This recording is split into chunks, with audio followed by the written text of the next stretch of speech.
Bago Brigada Balita Nationwide. Nagdag pa ng mga balita mga kabrigada, mahigit 1,000 classroom projects sa bansa. Hindi pa tapos ng DPWH ayon yan sa DepEd.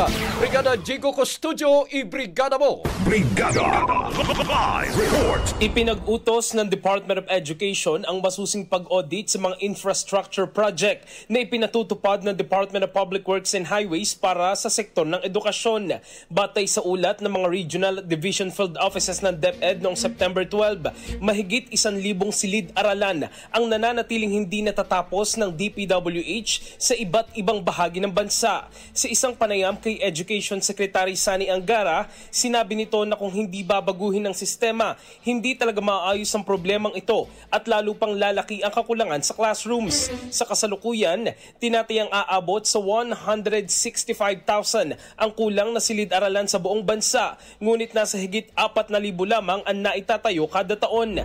Para sa mga eksperto at ilang mambabatas, ang patuloy na kakulangan ng classrooms ay isa sa mga pangunahing dahilan ng mababang kalidad ng edukasyon sa Pilipinas.